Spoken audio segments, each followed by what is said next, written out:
What's up, y'all? You guys are in for a treat. I think this is probably one of the most important episodes that we are going to, really kind of do a deep dive in this season. So I'm really excited. I have Aisha Moore-Hughes on today's episode, and she's going to be providing like all the information that I think that a lot of leaders need in this season about self-care. So Aisha Moore is a stress management expert, self-care advocate, and what she does is she helps professional women avoid being overwhelmed and find time for consistent self-care. Aisha, thank you so much for hopping on today. How are you doing? How are you doing?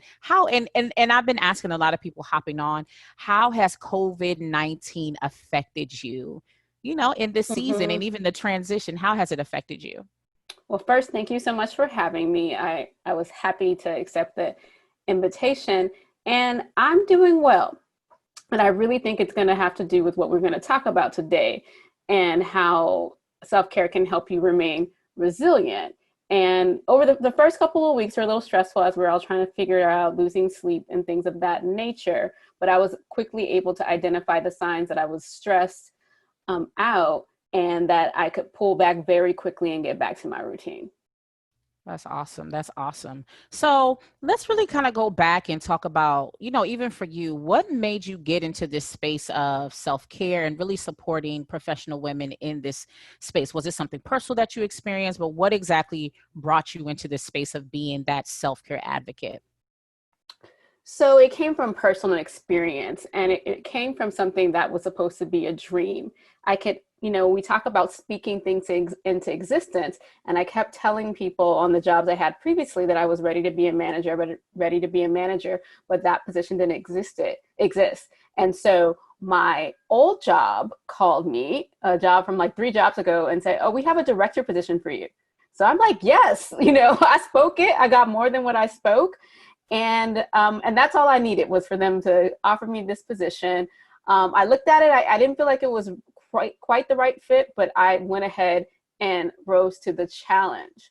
Well, this was more challenge than I had ever imagined.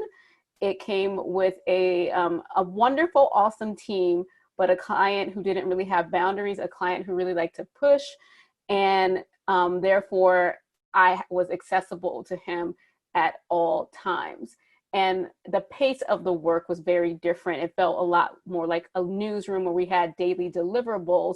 So there was never this season of like, okay, we're going to, run hard during the season because we're going to get a break. And every time I thought we would get a break, it never happened. Even one time the Obama White House called when I thought I was about to get a break, right? And so I had this false concept that I could be available all the time, work both an East Coast and West Coast day because I had staff on the West Coast. So they would be like, "We're going home," and I'm still working. And I started on the East Coast hours. And I would always wait for these breaks to happen, but no, the breaks never came. They never came. And then one day, my body just started to shut down. I started to see little signs, but I didn't know what they were. And then eventually I got so burned out that I had to go on short-term disability. Wow. Wow. And so that's really where this comes from. And so because I'm not independently wealthy, I had to figure out how I was going to go back to work when these days ran out.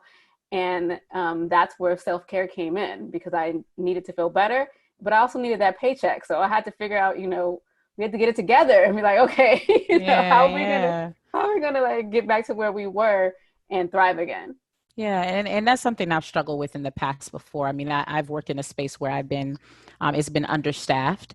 The amount of roles and responsibilities within that organization it was in the season, a lot of people that listen on this podcast know that I'm in the military. So this was a season where there were a lot of cuts within the military. They cut so many positions. So now a lot of organizations and sections that were once maybe 3 to 4 people deep now became 1 to 2 people deep. So now our workload doubled. What we had to do was so much more stressful. And then this also added stress to our leaders, the CEO equivalents within the organization. So now it's like extra pressure on us. So I find myself, even as a single mom, trying to find ways to take my laptop home, finding ways to skip lunches. I even now have to get used to getting up and going outside to go take my lunch. I'm normally at my desk eating my lunch, even now when I don't need to, but it's like the level of wiring that I had because I had so much work to do. And I think that is important that we kind of start to find ways to disconnect and not allow it to get to the point where we're so overworked that now our health is affected.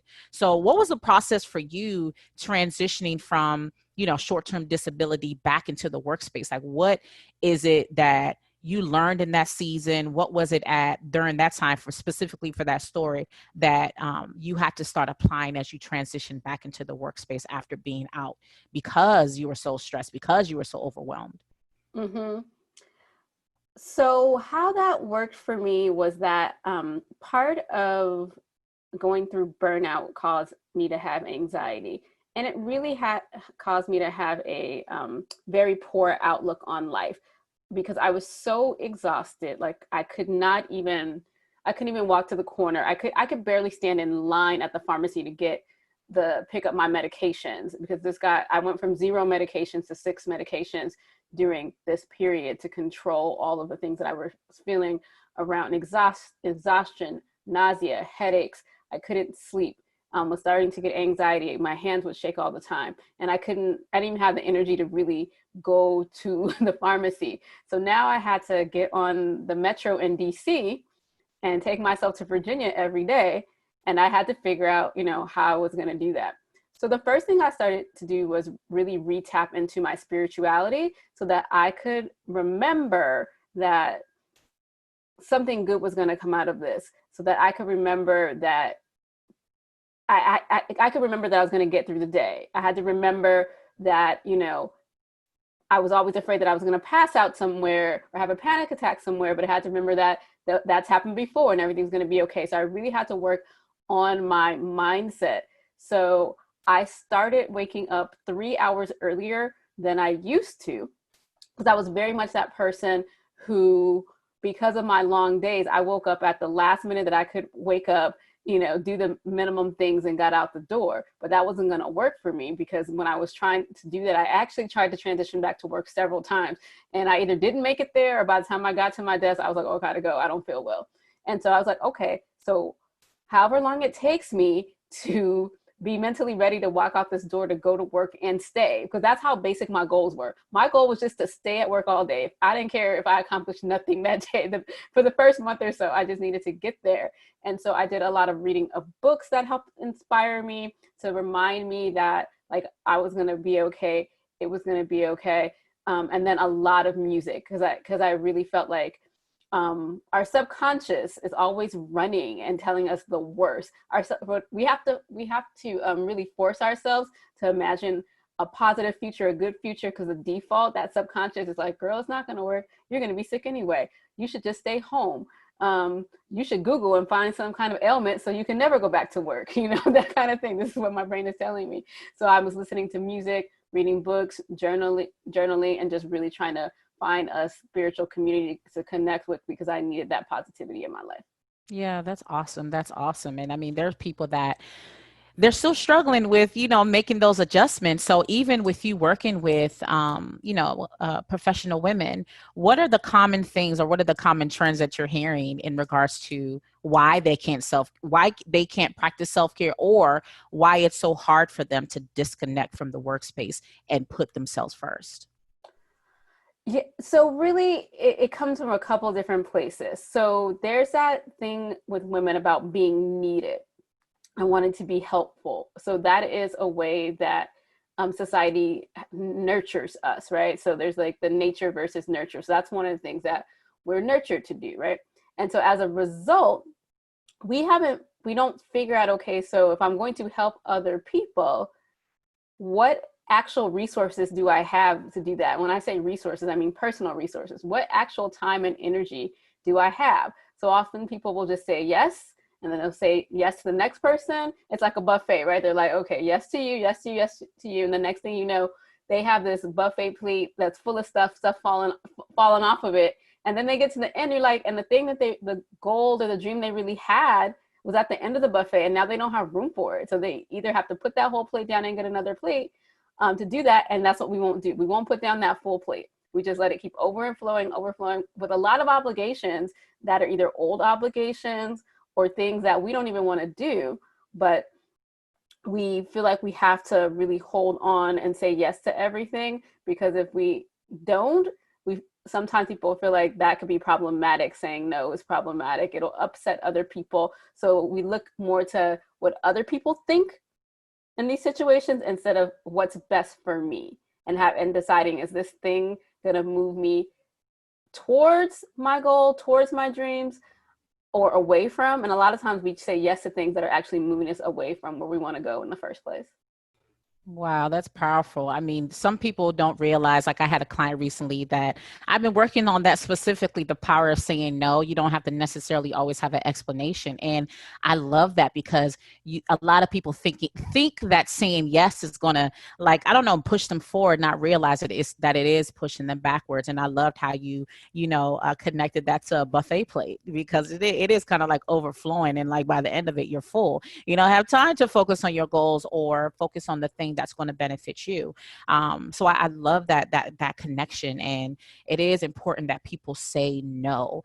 What was, when you did go back, like what was your process in saying no? Like, was it hard for you to say no even after you got back, or was that experience like good enough for you to be like, listen, boundaries are there, I'm not going to say no? Because again, I've had that fear of saying no because I don't want to look bad. I don't want it to hinder my career, because ultimately I have bills to pay. Like I'm trying to get to a certain level in my business, or I'm trying to get to a certain level within my career, my military career. So in the area of saying no, like what was something that helped you in that process of saying no, for the people out there that might be struggling with, I want to put myself first. I know that I'm like 1 hour away from snapping, but I'm having a hard time saying no because I think it's going to affect this. Mm-hmm. So I want to point to one thing you just said about snapping. So that if you're feeling that way, you're like close to burnout, right? Because you can be like, cynicism comes in, you can be moody, not like yourself. I remember one day, my nicest coworker, who has been like a mother to me for 20 years, I like snapped on her. And then I called my boss and I said, I have to take tomorrow off because if I'm snapping on her, this really is a problem, right? So it was like that was one of that was one of the signs. So when I got back to work, I come in and I was actually demoted. They were like, "You are not the director no more." They gave me some other little title. I don't know No. what it was, associate or something like that. So I was like, "Ooh, cringing." Wow. I'm like, Yeah. here I am. I gave my all to this, got burned out, got sick, and now I'm demoted. So I hang up the phone and then I call my boss back. I said, and she tells me, okay, now you have these 5 things you have to do. So I'm like, okay, I had 15 before. Now I only have these 5. And so do I make the same amount of money? She said, yes. I was like, well, all right. We're going to work 8:30 to 5:30. That is it. So that was part of it, was like to first get rid of some responsibilities that I really didn't need to have on my plate. They just, someone designed the plate that way and we never kind of looked at it. So I would say definitely one of the things is to just take some stock and say, okay, is this even possible? Because a lot of times all you have to do is add up the meetings that you have, and then you realize that the actual tasks are not possible in any like kind of sensible time frame, because when do you actually do the work, right? And so we shouldn't just want to do it at night. So I kind of started to look at how much was on my plate. I'm also very community oriented. So I was actually on 4 different community boards. And at the time, I just thought of them as volunteer positions, but they were really other little part-time jobs. I had responsibilities for, we might be having a conference, or we might be doing a community event. And so I didn't count all of that as well as things that needed to be done. So when you combine a job that has, more than 12 hours a day, almost every night after work, I'd go to some kind of community meeting. And so really had to look at, okay, so where's the time? So I really had to map out those 168 hours that we have in the week to realize there was no way I was ever going to be able to do all these things, whether at work, outside of work. And then all of the new self-care ideas that were coming into my head that I thought would help, I needed to make space for them as well. So that was like the first thing, was to really, really take control of my time and really connect that to what I wanted. So before, I said, and early in the story, I said I wanted to be a manager, and I got the director position.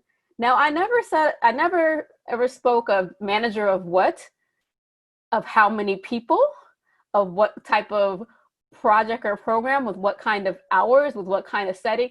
None of that was very, very Wow. detailed, Yeah. right? So I got the titles, right? So I spoke it, got the title and more, but I didn't speak whatever, I didn't speak all the little parameters, right? So it was like, well, I gave you Mm-hmm. what you wanted, you got what you wanted. But because I was not very clear when the opportunity was presented to me, I had no rubric, nothing to judge it against other than the title. And so that's Wow. also what I learned from that as well, was okay, eventually I was going to have to take on more responsibility at work at some point. But at this point, I was just working to see, okay, so what is it that I really want outside of this title? So that way, as opportunities were presented to me, I could make a better decision.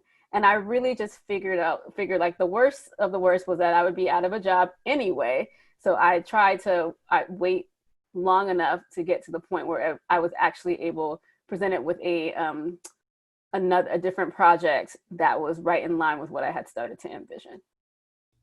Wow, that's really important. I hope you guys paid attention to that. A few things that I got away from what you talked about is that when you have those moments of breakdowns, the company, the organization you work for, they'll move on.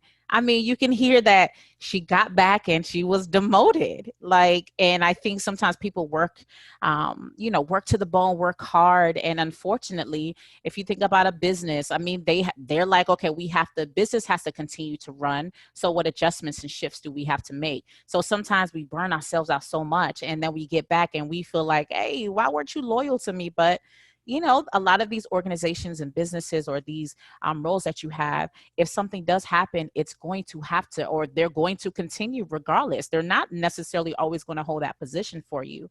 Also, I think it was so, I mean, that was powerful, because when you do think about the title, you don't think about what comes with it. You don't think about the hours. I tell a lot of the young people that are in the transition from going into college, or sometimes it's ROTC students, I always ask them why they decided to join that branch of military. And they'll say, oh, because my family member did it. And I'm like, well, but why? Like, I need you to tell me why you want to do it. Have you considered what comes with it? Are you going to be away from family? Do you want to have a family? Do you want to travel? All those different things we don't think about. We just think about the title and how great it's going to look, but we don't realize the responsibility behind it. Even women in the military, a lot of them say, I don't want to make it to the top rank of the enlisted corps, which is chief master sergeant, because being a chief comes with so many different things. And if you have a family and you have to travel a lot, that might not work. So I think it's important that you guys take away, ask yourself what comes with it, even the community tasks that you want to do. Same thing with that same client I've been working with. I told her and I asked her, I'm like, what comes along with these roles that you're doing? Yes, it's for a community, but even for me, I was doing things at church. I was working in my business. I was working at home. I was a single parent, and I had to let some things go. So even if you're serving on the outside and helping the community, that might be too much. That can still add to your burnt out. So you have to have those limitations and ask those questions. What comes along with this? So that's so important that I want you guys to take away. Now, when did you decide to transition and take all that you learned and transition into being a self-care advocate? What was that shift where you were like, you know what, I think I want to make this into something I do for my business to help other people in if they do run into these same issues that I've had in the past? So sometimes the bad comes with a little bit of good. So that position that burned me out was something that I was able to learn a lot from. It was a directing a large government social media and communications program, which I had not done before. And so in those 3 or 4 years when I was in the position, I learned all about Twitter, Facebook, blogs, and apps, and all these things, and would often have to blog for that site, but not under my own name. It was always under the site's name, or we were ghostwriting for someone. But I knew how to run a communications machine. And so people started noticing a difference in me. Like most of my friends didn't know what was going on because I didn't know. They just noticed I wasn't hanging out anymore, but I couldn't tell them why because I actually didn't know. I just didn't have the energy to do that. And so people just started noticing that I was different. So people were asking me like, "What are you doing? You seem like you have so much more energy. You're so much more focused. You're so sharp."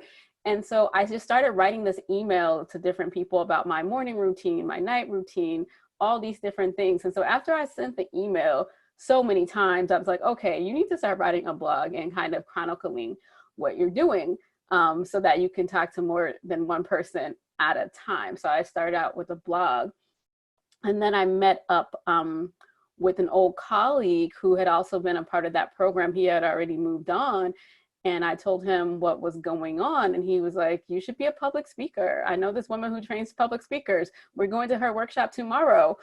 And at the end of that workshop, every woman in the room was convincing me that I needed to start speaking and telling this story. And so I was able to do that because another part of my background is in health education. So I'm used to educating rooms full of people, and a lot of times professionals like nurses and doctors and things of that nature. So I was able to kind of line up all of my prior experience in life to be able to put it into this so that I could speak and coach and run programs. So it was able to take, the sum of all of my experience and turn it into something really beautiful. Wow, wow. And I wanted to highlight that because a lot of times, again, we're pushing the missions of these businesses or these organizations, but a lot of times we become leaders, but we become leaders in our own spaces. So you can see even in a season where it might have been tough, there was a season where you had to make adjustments that from there it birthed, another, even like another avenue, another thing that you can now start building and creating. And it's interesting how that can happen in those seasons of transitions, in those seasons where things seem crazy, like that demotion probably was a benefit because now it allowed you, or that even that season you were able to learn tools and skills now that can help the masses. So sometimes there are other doors that open when you go through these experiences that might seem a bit troubling, that might seem a bit hectic, but now on the other side you can help other people. So now I want to get more into like thinking about what self-care is, because I think that I'm guilty. I used to think self-care was when you went and got your nails done, you got your feet done, you got a massage. So for you, when you think of self-care, what exactly, educate the people and let them know, what is self-care? Like, what really is it? Okay, so it's a set of personal practices that builds our resilience and supports us in feeling our best emotionally, mentally, physically, and spiritually. And so I want to point out a couple of things about that particular definition. So the first thing is that it's personal practices. One person's self care may not look like another person's self care because none of us have the same life. So it has to be specifically working on issues that you may have that is getting in the way of you being resilient. So that's the next part of it. It's to build our resilience, right? So it's not to make our nails look good. It's not so our eyebrows can be on fleek. Like all of that pampering is really, really good. But we're looking for things that will help us build our resilience because there's no such thing as a stress-free life. There's all kinds of stress that'll come our way. But the question is, how can we train ourselves to be resilient? If I'm probably dating myself, but if people know that little toy or that little cartoon called the Weeble Wobble, right? So it wobbles around, but it doesn't fall down, right? So it moves around, but it never falls down. And that's how we have to be. That's what we're trying to get to, that when something happens, like it might, throw us off our game a little bit, but it's not going to lay us all the way down. And then it's also not just about, for a lot of people, they come to me first with like the physical thing. They want to eat right and exercise, but it's also about your emotional, mental health and your spiritual health. So it's overall wellness. Love that. I mean, again, I love the personal practices. It has to be catered to you because a lot of times people will have, they'll give tips and they'll give, okay, this is what I have done. So the fact that you have to cater it to you is so important. And that resilience part, resiliency is super, super important. And I think that it is important to know that stress, it's a part of our lives. It's going to be there, but it's providing or excuse me, building those strategies so you are able to navigate around those stressful times where they don't affect you. Like you can pretty much navigate around them effectively. So again, those personal practices and building that resiliency. So what I want to do is really start helping these leaders that are on here listening and give us some ideas, some strategies, some tools so we can start practicing self-care more often and make it something that is a part of our daily practice or even our weekly practice. So what are some things that you can provide to the people out there so they can start embedding this in their daily or their weekly or their monthly lives? Mm-hmm. So I'm gonna just share like the 5 things that you need to think about to put together your own personal self-care plan. So as we talked about before, the first thing is you need to have a vision. So you have to have a vision of your life. And this is a vision of what your life would be if you were practicing self-care every day. How would you feel? What would you do? Like be very, very, very detailed. Because in the second step, we're going to work on our awareness and say, okay, where am I at now? What does my day look like now? How do I feel now? And so I like people to really have that awareness of okay, so this is how my day goes. How do I feel at the end of this day? How do I feel at lunchtime? How did I feel after that stressful meeting? Like really count up like how much of your day makes you feel bad versus how much of your day is filled with meaning and enjoyment and it makes you smile, right? And a lot of us will realize we're very, very off in that department. And then from there, we need to look at our time behaviors, right? So we we have to find the time for self-care. So that means we're going to have to switch some things up. So you need to know what you're doing with your time.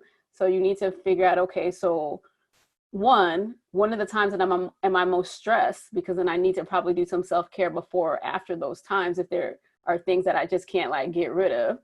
And then when's the best time that I have time for self-care? So I recommend that people start their day with self-care and end their day with self-care, but sometimes you got to put a little bit in the middle. And so, sometimes you have to figure out that procrastination. We have to put some boundaries on yourself. Like I have a alarm that goes off on my phone at 9 o'clock that says, stop scrolling Instagram and go read a book. And then I'm like, okay, because I love otherwise it. I will get I need to lost. add that.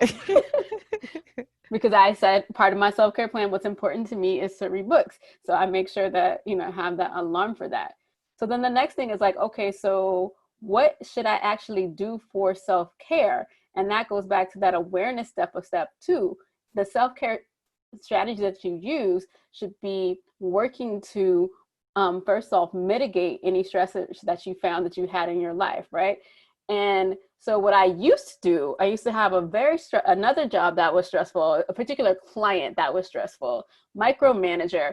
And so on Fridays, I would leave work, I would get a magazine, chocolate, and wine. So that was great. It would help me decompress, but it never prepared me to tell her, you can't talk to me like that, or you're being a micromanager, right? It never helped me deal with the problem. It never helped me learn to advocate for myself, right? So if I was to do this again, I would say, okay, I probably need to read a book about advocating for myself. I probably need some professional development. I probably need some communication skills. And that's what was going to help me long term with her, as opposed to chocolate, wine, and a magazine. Like that wasn't, it was just going to put me back in that cycle. So it might help in the moment that I could decompress. But when Monday morning rolled around, like I still wasn't prepared for that battle that I was going to have with her. So to me, all yourself, you need to first start with figuring out what's happening right now and how you can prepare yourself to decrease those things. Then we need to do some basic things that are overlooked. Dehydration, drink your water. Like do your dehydration, make sure you're getting hydrated, because even being dehydrated will make you irritable. And you can, again, we talked about earlier, snapping on people. You may not be the best communicator when you're irritable. And so things like sleep, having enough water, eating healthy foods, all of that can go really, really far before we start to do all of these other things, like I need to go on a 10-day meditation retreat, I need to go on a spa vacation. Like we do all of that, but then our basic stuff is not even together. And you will be surprised how much stress, how much more resilient you can be just by staying hydrated. Just by staying hydrated, it'll go, very, very far. So I really want people to make sure that the self-care that you choose matches one of two things, either an issue you're trying to fix or a piece of that vision that you're trying to go towards. It needs to have a point. It needs to be a part of an equation. It needs to be a part of balance, because otherwise you're just doing random things that may not get you the result, and the result you want is stress reduction. That's the Yeah. result. And Yes. so if you're doing much that doesn't actually reduce your stress, it may feel good in the moment, but then we never get to the root of the problem. Wow, wow, that's really, really good vision. I mean, time behaviors. I think it's really important. I mean, even when you talk about the time, setting that alarm, I wrote down I need to set alarm because again, sometimes the day it just goes, especially right now. I feel during this season, although we're transitioning back to, I guess, another new normal, I've worked harder than I have because again, I'm playing teacher. So I have to juggle that. I have to juggle my gym time. I have to juggle working. The system is up and down. And since I have been in this COVID-19, and I said it before in another episode, I am going to bed midnight, 1 o'clock in the morning. Don't get on me, Aisha. Don't get on me.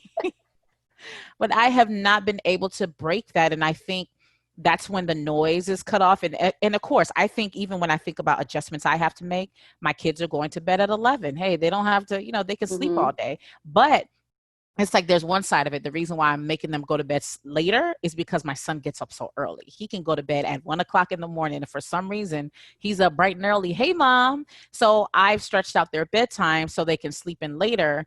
So I can, have a little quiet time because that quiet time is important. However, I have not been able to break the cycle of going to bed at a decent hour. And it's become a part of my norm, but it's not norm because once I do go back to the workspace, I have to readjust. And that's something that I'm working on right now. And I think, what you're saying, procrastination, that's another reason because there's certain things that I'll push off. I won't do because I am at home. So I'm like, well, I can do this work task later on in the day because I'm doing something else. So I think even in this season, would you recommend that people like pretty much keep the same schedule that they had before? I mean, this is just advice I'm asking for myself, Mm-hmm. but should I have kept the same type of schedule I had when I was at work? Because I think it's like a mindset thing. People are still trying to adjust with this is my home to relax, but I still have to go work. Like, what would you do in a situation where someone is still adjusting, even though it seems like it's a great time for people to rest and relax. They can't. Mm-hmm. So I don't think you necessarily have to keep the same schedule, but you have to figure out a schedule. That is the thing, a schedule. And try it for a week or two and see if it works, and then try something else. So at the beginning of this, I was the same way. I'm like, well, I have all this, I can do anything whenever I want to. And I was staying up late. I was spending too much time on social media because it's like, well, I can just do that other thing I'm supposed to be doing right now later. But right now, I'm going to tell everybody on the internet how wrong they are about this coronavirus thing because I have a degree in public health. So I'm going to tell you what it's about. But then I started staying up later. It started to affect my energy. I started to look at, again, at like my goals and how my goals weren't getting accomplished. So I decided to go on a different schedule. And so I tried out another schedule where I was like, okay, let me wake up. And the first thing I do, I just like break down all the work from 6 to noon. Then I can chill a little bit and then, come back to what I need. And so that, then I was like, okay, that's working. But now I'm still don't have energy for the business stuff. So I worked out another schedule. So the thing is though, because I'm setting the schedule, I'm again looking at the schedule to say, okay, this is what I say I want to get done. Is there at least, am I at least setting myself up for success to have the time to do it? Following it is another thing. But if you don't even set up and look to say, okay, I have thought about time for all these things that I want to do, you're not even in the game. You're not even on the playing field. We haven't even like sort of mapped it out. And And I think really in this season, we have to give ourselves a little bit of grace, because one of the things that we're experiencing is that it's not an acute threat, right? It's not that flight or um, fight or flight thing, because like you can't see COVID. It's not like right here in front of you, Right, right. but it's still causing a stress that we can't see. So I will say that people probably should plan to not have as much energy as they normally have. So again, then you got to get your schedule tighter, right? Because that energy you think you're going to have at the end of the day might not be there. And you're like, why am I so tired? And you're like, well, because there's a little bit of just energy drain we're all experiencing right now from uncertainty. That's hard to quantify because we don't really feel it. But I just try to let everybody know, just like COVID is kind of there and you can't see it, there's this sort of energy drain that we can't see because we're all trying to deal with uncertainty. And then just the mental gymnastics of figuring out what our schedule is. You know, is there going to be toilet paper there or not when I go to the store? Like all of that, they're just little tiny things that we are not accounting for that are sucking up our energy right now. So we have to just be really, really diligent about when there's something that we really want to do, we really want to get done, go ahead and get it done, because that the energy you thought you were going to have might not be there, and you might not understand why, but it has to do with this sort of like background stress that we're all feeling together. Okay. That makes a lot of sense, because that's the thing. I haven't been sticking to the schedule. Like I'll get up, I'll go to bed 12 midnight, get up, do the accountability call. Then I'm doing like a 5 hour grind. And then around 11, 12 o'clock, that's when my body is like, I need a nap. So then I might take a nap for my lunch hour. Then I get up, and then around like right now, this is the time frame where my mind is like, time to go to bed, 3 o'clock, 4 o'clock. But then I think about all the other things I have to get done. But then I think about the weekend. Could I have gotten my 12-page paper done? I could have, but did I? No. I could have gotten that thing that I have to post on social media for my business done, but I didn't. So again, I really connected with the procrastination and the really just looking at your time and looking at your time behaviors. And I know for me, it'll allow me a lot of it'll get me to a place where I can get a lot more done and really structure my time properly to have self-care, because I do want to sit down and lollygag sometimes, but sometimes I do it because I'm just over it, instead of it being something that I've planned, and it's not because I'm just done with the day and I'm over it. So I know that for me, I really connected to me and to a lot of people that I talk to. That's really a lot of the women that I work with within my leadership organization, a lot of them just don't have that time structure, that mindset. So I think that's really, really huge. And like you said, having that vision, making sure you have a point to look at. I mean, all of these tips and tricks are super, super important in this season. I just really think that a lot of us out there, leaders, if you're a male or female, I know some guys listen to this now, you can really implement this and it can really benefit you in this season. And even though we are going into, like, again, another new normal, we still want to think about when we are adjusting what to do. So what's one thing that you can give people before we head out of here, as we're transitioning back to another different kind of normalcy? What is something that you can tell the people they can do in this next transition that could help them in the area of self-care and just taking care of themselves? I think the main thing is to make yourself the priority first, literally at the beginning of the day. So even if you have to wake up earlier to give yourself that self-care or do what it is that you love and enjoy to do it first, because we don't know what's going to happen in the rest of the day, right? So you have control of a lot of your morning, but the rest of the day you don't know what's going to happen. You don't know who's going to talk to you crazy. You don't know what last minute assignment is going to come up. So I always find myself saying, okay, I'm going to go to the gym at the end of the day, or I'm going to do this later. And then like you just said, later I'm staring at the wall. Later I just want some Chick-fil-A nuggets. I'm not trying to do anything at that point. And so day after day I would break promises to myself. And so it was this false idea of that, okay, everyone else gets my energy and I give myself the leftovers. And so I had to stop giving myself the leftovers. I am the main entree, the main event. And so we are going to eat that first, if you will. Maybe, I'm gonna do me first. And then the energy, the time I have left goes to everybody else, right? And so then I know that finite amount that they can have, because I have taken that first part of the day for me, get it done. And so so then I don't have to go through that cycle of guilt every single day. It's like, you let yourself down again. You said you're going to do this for yourself again, and you didn't do it, right? I had to stop that cycle. And so when I start work, I'm not even worried about having to do anything for myself because it is done. It gets checked off first, and then we go from there. And it actually, um, the results, because it's all about results, right? So the results were for me was that I talked earlier about I was on 6 medications. I got off all my medications. Remember, I was demoted. We Wow. back on top, baby. Promoted. Hey. My actual performance review the first year after the year of self-care was so good. And that particular supervisor didn't actually know that I had been burned out, and she didn't know that I've been doing all the self-care work, and everything that was in my review, I could see directly the results of all the work that I have been doing. And then even my community work, I was on those 4 boards. I got down to 1, and I was way more effective in what I was doing for them because I only had 1 to focus on. So yes, and so I felt less stressed. I felt better in my body. I had, I wasn't exhausted anymore, all that kind of stuff. But at the end of the day, a lot of what we're looking for in leadership is titles and cash money, because that's what I was looking for at the beginning. So I got it at the beginning of this story, right? But I was able to get it again, but I was able to get it again in a healthy way. So if you put yourself first, literally, a lot of people are afraid to do it because they're afraid of what it's going to take away from themselves professionally, but it's going to add to you so much professionally. You're going to be the sharpest, most creative one in the room, and you're going to get that title and you're going to get that money because you're doing the one thing no one else is doing: self-care.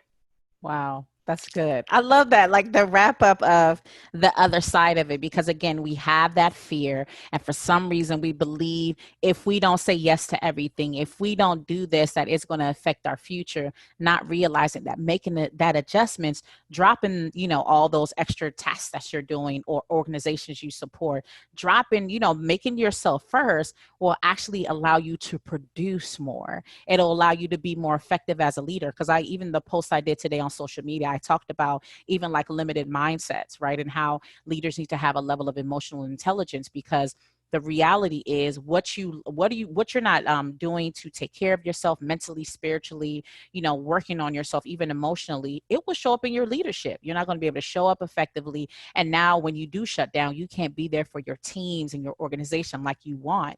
But just practicing and making those adjustments, look at the results of it. I love that. So I really appreciate you hopping on. I know so many people are going to be blessed with this information. I know that you have your website, selfcarebyAisha.com, and you have a Twitter page at Aisha.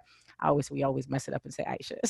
That's my name. Spelled the Spelled same the way, so they'll same. get it. I know, at Aisha Moore MPH. But where else can people learn about you? I know you have this masterclass or this course that's coming out or is out. Tell the people more about that so they can start really investing in themselves so they can get more of these tools.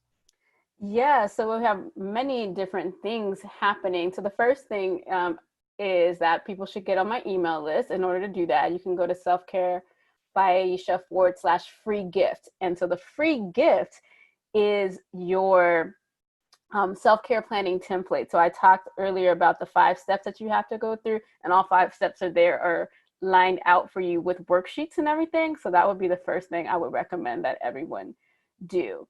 And then we have the 31-day self-care masterclass, and that's really comes from a lot of people are like, well, okay, manicures, massages, what else do I do? Well, right now, as we all know, in most places, massages and manicures and pedicures are canceled, but our self-care is not canceled. And so what this does is go through mindset, your body, creativity, relationships. It gives you 7 strategies that you can do in each of those areas, so you can see how vast self-care is. And so you don't need to do 31 things, but remember I said it's a personal practice. So I need to give you enough options that are well researched so you can say, okay, this is what I'm going through. Let me check here and see where there is something that might meet what I'm going through or what I desire that I want to do for self-care. So all of that can be found if you just go to selfcarebyAisha.com. Love it, love it. And fellas, grab that worksheet, get those tools as well. I mean, I think it'll benefit the fellas as well because, I've heard from my male counterparts how they're struggling, adjusting in this season as well. But, I think that everything you said just hit it right on the nose. I know it's going to bless a lot of the leaders that are listening out there. Even if you're a leader at home, a lot of these practices are going to benefit you in so many areas of your life. So I really appreciate you hopping on, Aisha. This information was amazing. I know it blessed me. Hopefully I can reach out to you in a week and say, okay, I've moved up from midnight to 10 o'clock, because that was normally Baby my steps. bedtime. Yeah, Baby baby steps. stuff, just a little like 10 minutes, a little piece. But I'm really going to be intentional about doing that because I want to make sure I'm leading effectively and I'm showing up at home as a leader at home and a leader on the outside. So again, thank you for hopping on. Make sure you guys go check her out again, self-care by Aisha.com. Go to that area where /free gift, get that free gift. Allow that to bless you. And again, thank you for hopping on. And I will see you guys next week.